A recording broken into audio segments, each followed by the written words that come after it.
Morning everybody. I'm standing in a Wilker bodied 2008 Iveco Daily. This is a box bodied modular ambulance, and I'm helping the owner take the Carnation Phoenix system out of this van, which is that lot up there. It's a complicated bugger. He's already removed most of the CCTV system from this cabinet, but it's an enormous amount of the vehicle space has been taken up with a hell of a lot of wiring. The vast majority of it is redundant. He's also probably going to be taking the air conditioning unit out as well, but he needs a bit of help to make some headway with this. The van's on my drive. That lot will probably be the first lot we tackle. That goes through to the front of the van. I reckon 95% of that is redundant. He's got a cracking inverter. That's Victron Phoenix. I have a smaller version of that in my van. That's a good quality product. And at the front of the cab there's also a Victron battery charger. You'll notice there's a breaker there. That's in the mains outlet from the inverter.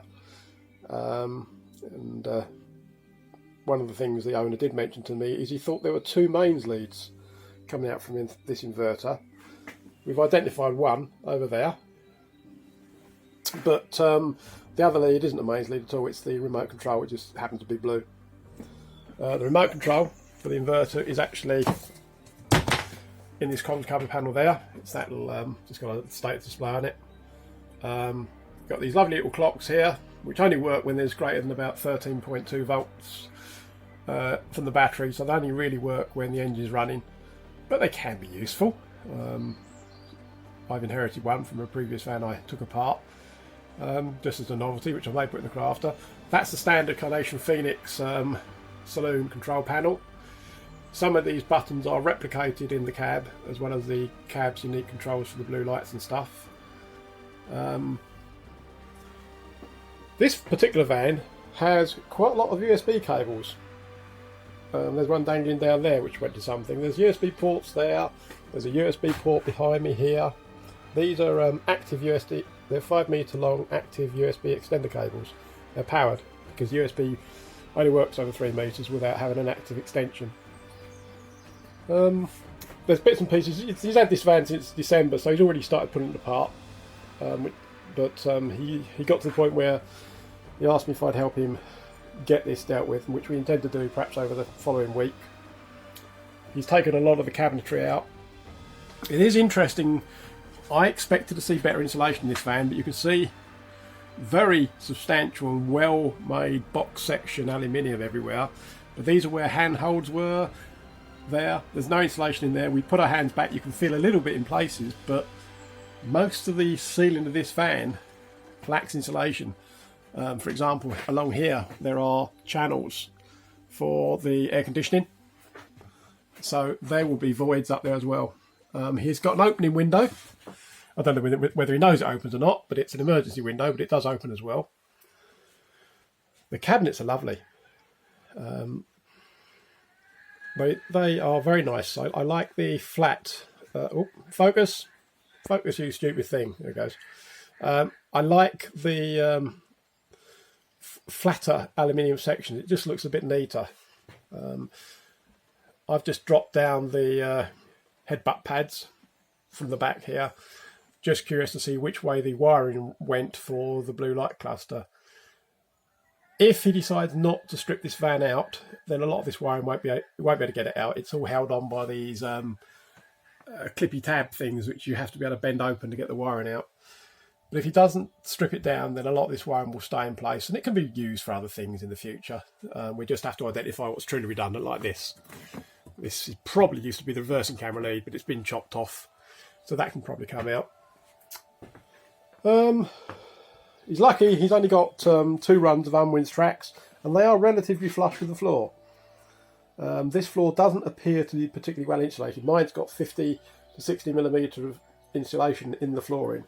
This one is ply there may be a fraction, maybe 10mm of insulation between that and the aluminium skin at the bottom. So I think he's going to be covering this with something on top, because you can't really take these floors up. The inside of the van is almost exactly the same size as my bodied ambulance. I thought these were bigger. I thought they were longer. It's pretty misleading because the door's so much smaller. But this is about 3.7 metres inside. Mine's 3.7 metres as well, but it is slightly narrower than my van.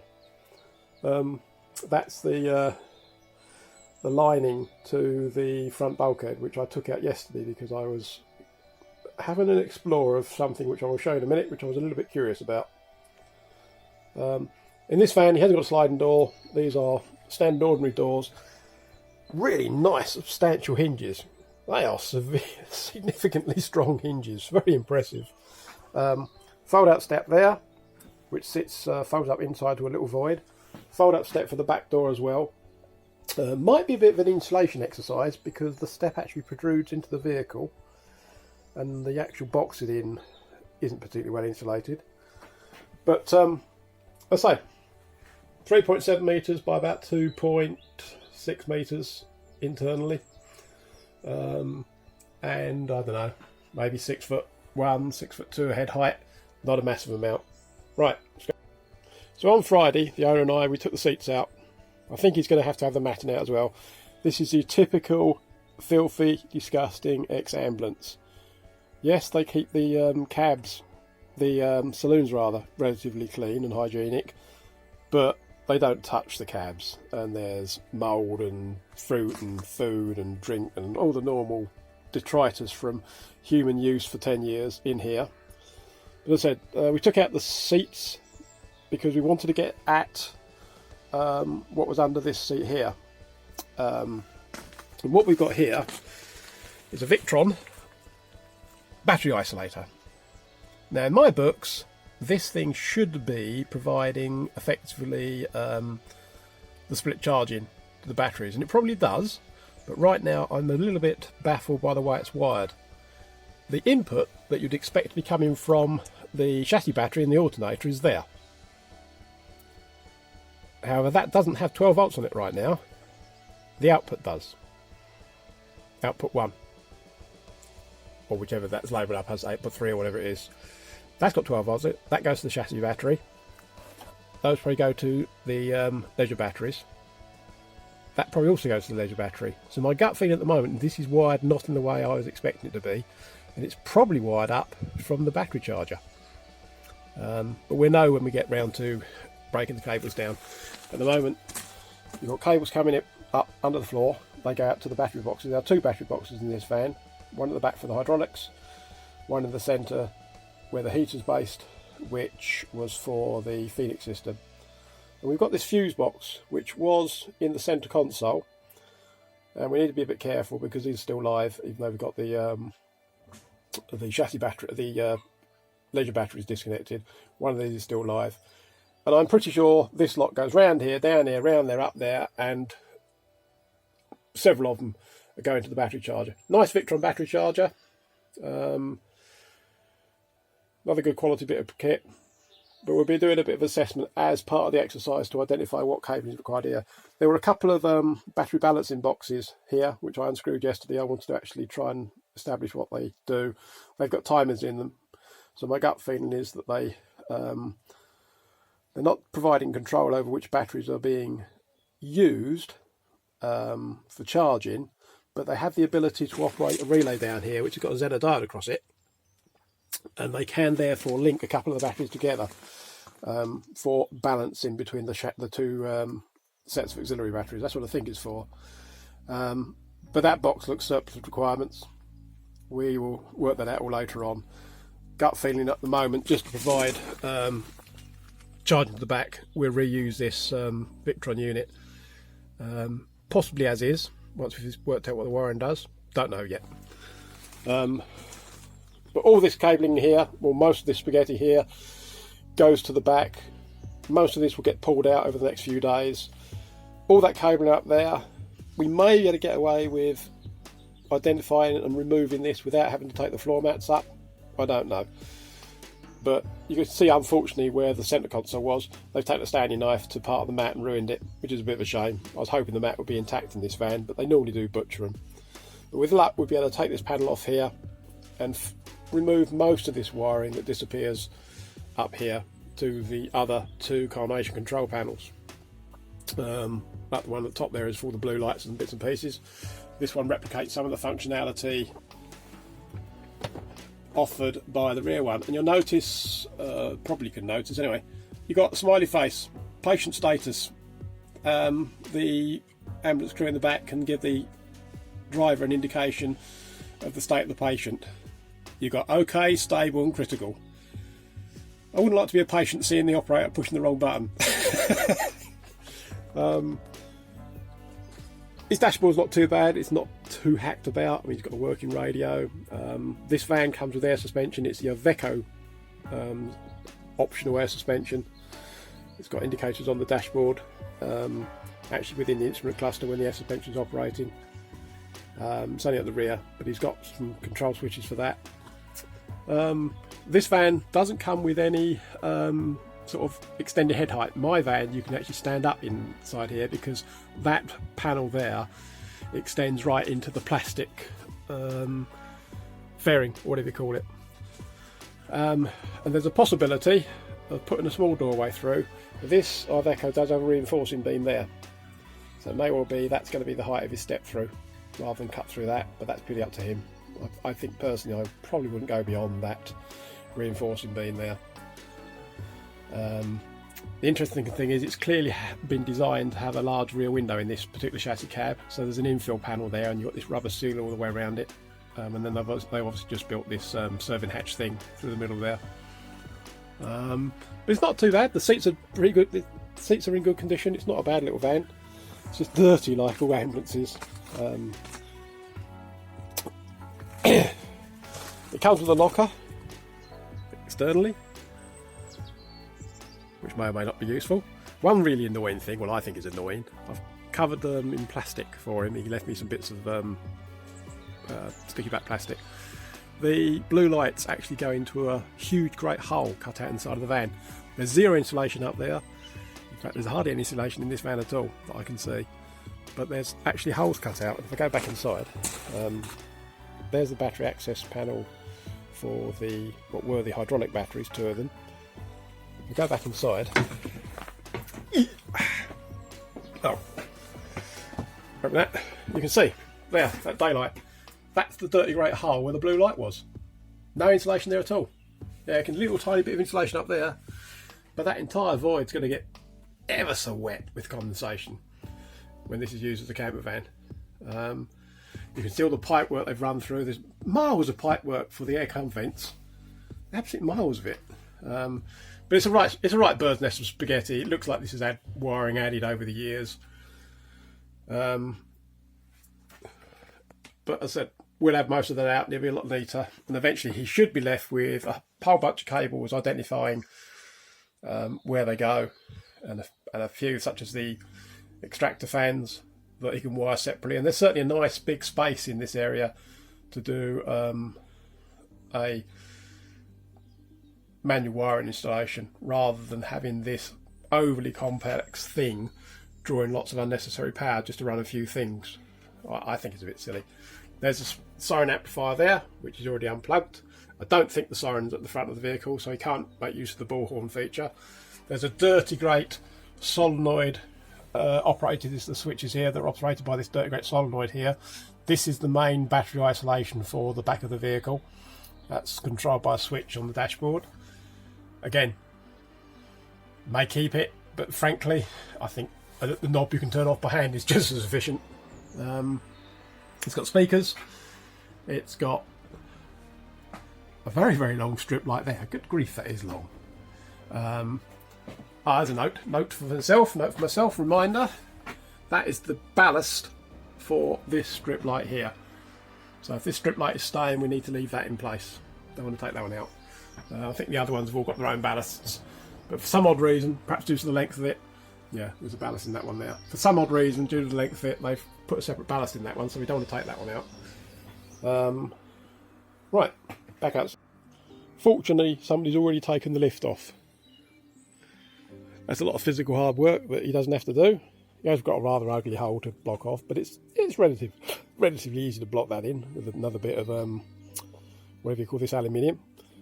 That locker there just goes into nowhere at the moment. That's originally where the hydraulics would have been. That could easily be framed out and used as another storage locker, but quite a lot of people put their water tanks under here. It's probably a good place for it. Then you have another